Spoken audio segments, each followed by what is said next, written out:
Halo,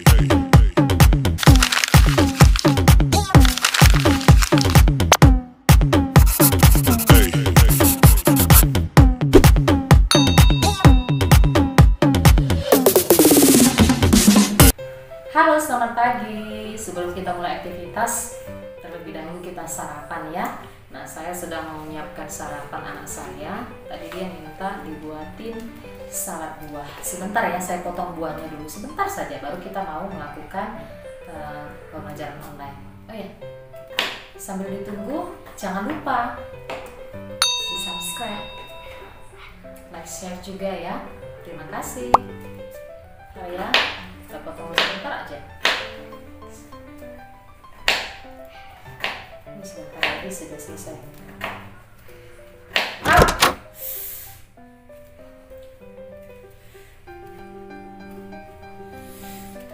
Sakit.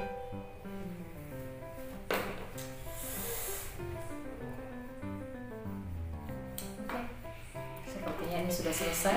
Sebentar ya, anak saya. Afika, mau kak? Mau? Nih, kakak mau coba mana, jambu atau nanas? Nanas. Ini nanti kita buat sebentar nanas. Kamu coba dulu, manis atau asam? Enak? Manis? Asam. Asam. Kakak nggak suka. Kakak sukanya ini. Oh ya udah. Kita ganti buahnya. Ada satu lagi buahnya biar mama ambil. Sebentar lagi kita mulai pembelajaran biologi kita ya. Nah, sebelum kita mulai, oh ya, jangan lupa ya ditekan tombol subscribe, like and share juga boleh ya. Nah, sebentar ya, saya persiapkan dulu diri saya sambil berbenah diri sedikit aja lagi ya. Nah, kamu tunggu ya sebentar saja supaya terlihat rapi dan indah dipandang ya, tidak harus cantik sih. Sebentar saja. Nah, ini udah selesai nih. Udah selesai. Sebentar.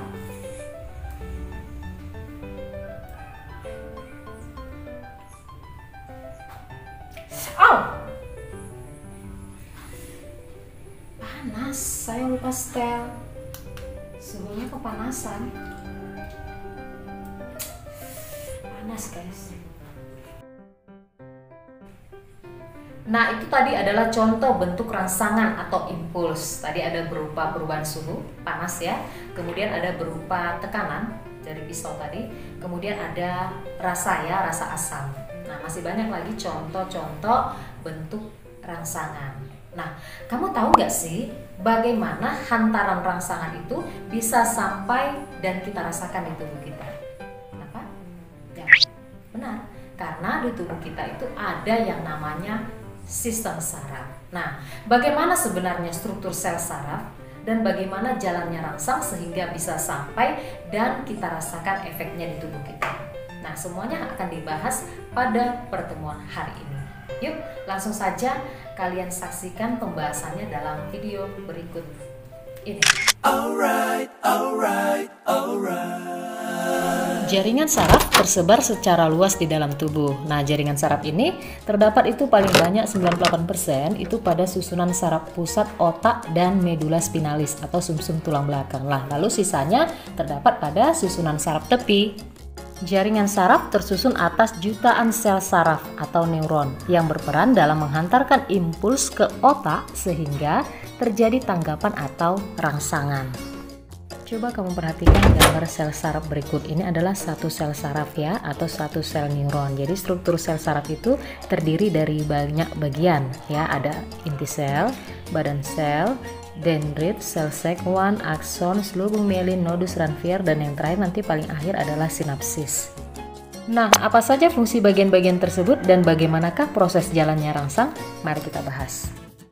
Ini dia bagian struktur sel saraf yang perlu kamu ketahui. Jangan sampai tertukar ya atau terbalik karena masing-masing mempunyai fungsi yang cukup spesifik. Mari kita bahas. Nah, ini adalah dendrit. Dendrit merupakan juluran sitoplasma yang relatif pendek, bercabang-cabang, dan fungsinya menerima rangsangan untuk dikirim ke badan sel.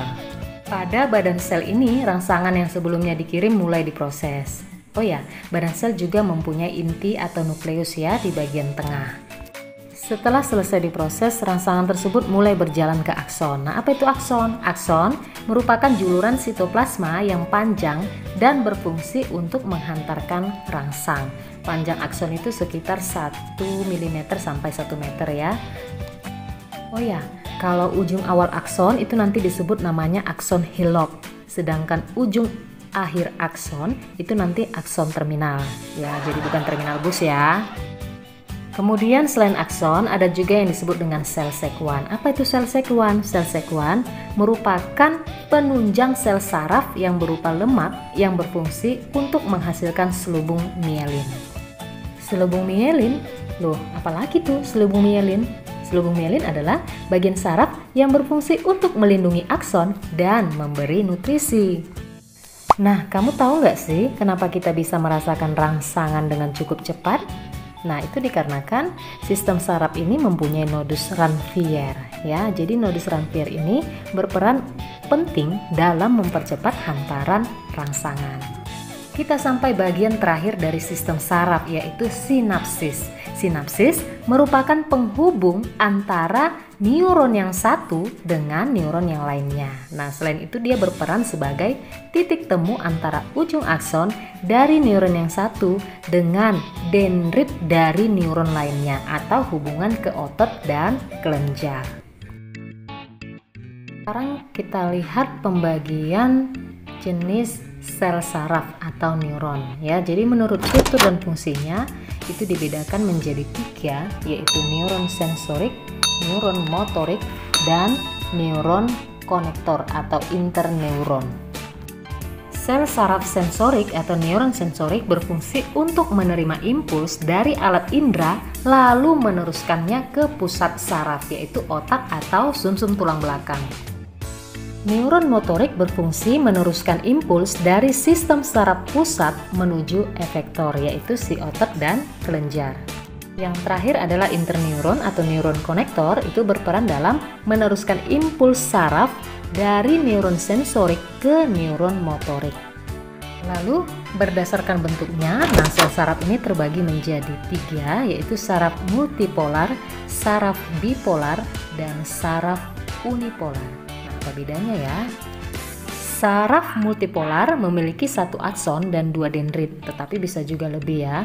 Nah, contohnya ada di saraf motorik pada otak dan sumsum tulang belakang. Sedangkan saraf bipolar memiliki 2 juluran yang terdiri dari dendrit dan akson, misalnya reseptor telinga, mata, dan hidung. Dan yang terakhir, saraf unipolar merupakan neuron bipolar yang hanya memiliki 1 juluran dari badan sel karena akson dan dendritnya mengalami fusi. Nah, contohnya adalah neuron pada embrio dan fotoreseptor mata. Nah, dari tadi kita bicara rangsangan, impuls. Kamu tahu nggak sih? Atau kamu penasaran nggak sih? Apa sebenarnya yang dimaksud dengan rangsangan? Tahu nggak? Rangsangan atau impuls itu adalah pesan yang diterima oleh reseptor atau tubuh ya dari lingkungan luar. Nah, kemudian dibawalah oleh neuron atau serangkaian pulsa elektrik yang menjalari serabut saraf ya. Contoh impuls itu bisa berupa perubahan suhu, tekanan, bau, aroma, suara, rasa seperti rasa asin, manis, asam, dan pahit. Nah, kemudian impuls yang diterima oleh reseptor disampaikanlah ke efektor, kemudian dapat menyebabkan terjadinya gerakan. Wah, ternyata proses kita bergerak pun melibatkan sistem saraf ya. Oh ya, gerakan itu dapat dibedakan menjadi 2 macam ya, yaitu gerak sadar dan gerak refleks. Nah, bedanya apa? Kalau gerak sadar ya sadar, ya disengaja dan disadari. Kalau gerak refleks berarti gerak yang tidak disengaja atau tidak disadari. Kalian pasti tahu dong yang mana contoh gerak sadar dan yang mana gerak refleks, ya kan? Oke, itu dia tadi penjelasan mengenai jaringan saraf ya, atau sel saraf. Tadi sudah kalian lihat bagaimana rupa si sel saraf beserta bagian-bagiannya dan fungsi-fungsinya tentunya sudah kalian lihat semua ya. Jadi tubuh kita ini memang terdiri dari berjuta-juta sel saraf, sehingga kita bisa merasakan rangsangan dalam bentuk apapun itu. Kenapa? Karena ya saraf kita masih bagus dan berfungsi dengan normal. Nah, mengenai mekanisme pengantaran impuls pada sistem gerak biasa dan gerak refleks itu nanti akan kita bahas tuntas dan lebih detail nanti di pokok bahasan sistem koordinasi. Jadi materi kita hari ini sampai di sini dulu. Kita akan ketemu lagi di materi-materi berikutnya dan sudah di topik yang baru ya. Oke, terima kasih dan tetap semangat.